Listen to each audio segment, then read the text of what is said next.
I enjoy having a loving relationship, but I couldn't really do this until I really understood why I allowed myself to be abused, and also why I allowed myself to change in a relationship.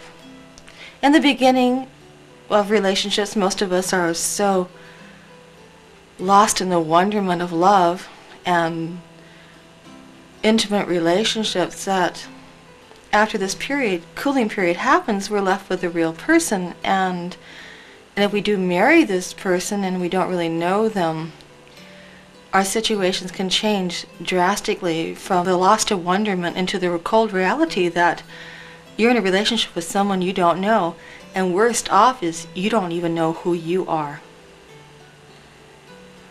The last thing that someone wants to see when one is abused is other people being abused.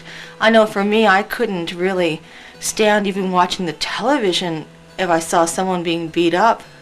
I would just start crying and turn it off.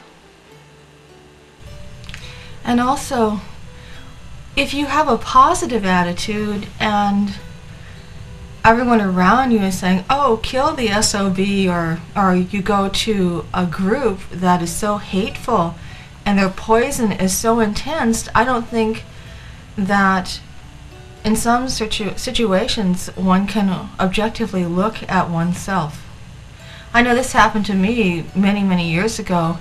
I was trying to find help for myself. I read books and that helped, but I really couldn't talk to anyone in my family because they didn't believe in divorce, and because of the family having arranged my marriage, we couldn't get divorced. You know, there's political reasons too. And so I had to go outside, and the first group that I went to there were many women there. There was like 75 women in my little small hometown were there.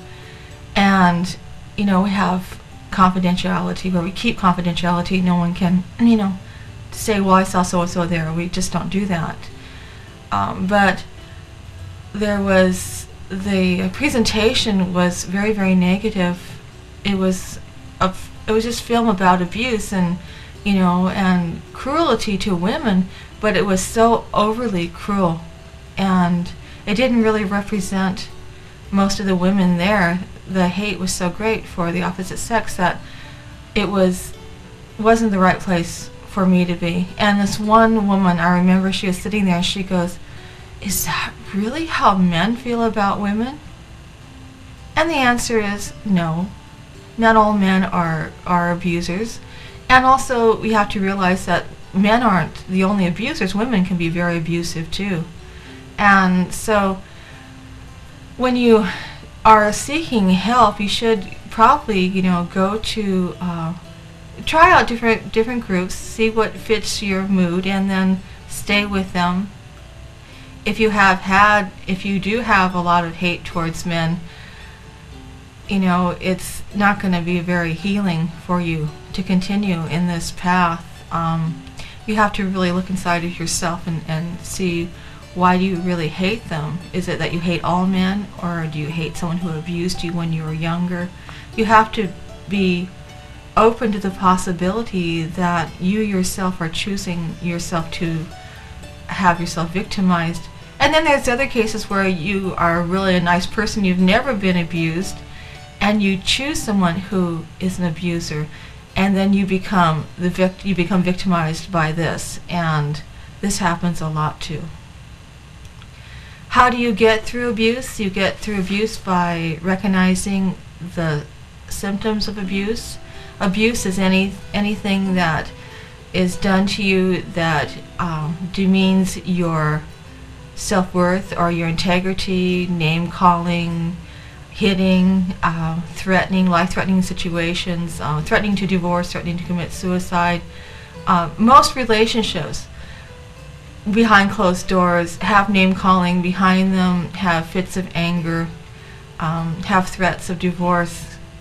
But it's a limit that one takes it to that goes beyond the point of just name-calling and a little bit of fighting or bickering, and then they make up and forget about it. But when someone really does threaten your life or make you feel that you are absolutely worthless, and that's an abuser. That's an abuser that has taken control away from you so that he feels empowered or she feels empowered. Now, situations can reverse. You can get help. There is hope in relationships to mend these situations or these bad feelings by, talking about it. Like some men I know just naturally talk down to their wives or girlfriends and scream at them in public and make fools of them, and they are very abusive, and they like being abusive. And if you go back into their families, you see that their fathers talk to their mothers the same way. And a lot of this is learned from behavioral learning from the parent, from father to son. And then you have the other reverse, where you have an abusive mother who abuses both the son and the daughter, and so you choose friends that abuse you too, so you become a victim over and over and over again. The cycle of abuse is usually you have a normal relationship for a while, and then someone starts talking bad to you and the self-respect leaves, and then you start talking back to them and you have lowered your own standards, and you hear yourself becoming like them, trying to defend yourself. You say you never swore before, all of a sudden you're saying F you, F you, F you, and SOB, and you're just throwing things at this person, and you're mimicking the abuser, and then all of a sudden you find yourself becoming an abuser also. And we have to take accountability for our actions. So I would think that we should be fair and really find a group that you can be honest with yourself, listen to what they have to say. Don't stand in judgment of someone. You don't know where they've been. You don't know how painful. You don't know what people are hiding. A lot of times you have abusers in the group, and they're pretending not to be abusers, and they're trying to heal themselves in this way too.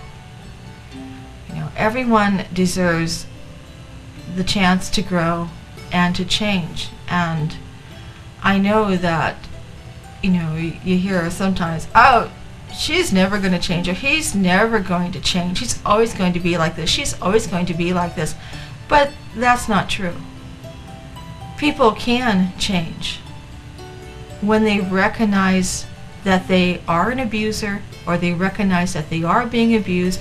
A lot of people can go past the consciousness of being the abuser or being the abusee and heal.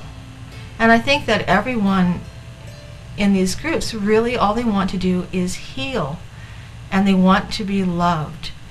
But to be loved, one must love oneself first. And amazing thing happens when you love yourself and you forgive others, is that it opens you up to be free of being trapped in the cycle of abuse. It allows you to be free of self-poisoning, of anger and hate, and it frees you to be more compassionate, and perhaps to take your situations or examples of your own life and go out there and make a difference in the world. And it's not by making poison letters or poison films of showing men beating up women or whatever. We as abused victims do know what it's like to be beat up and verbally abused. And that's the last thing most people who are seeking help want to see on television or video, is someone else getting beat up. Personally, I can't watch films like that. To me, they're very, very negative, and I just can't stand it. But I can handle talking to compassionate people, and for people who really want to get out of this cycle, to make a difference, and promoting good health and consciousness. We can love again after abusive relationship.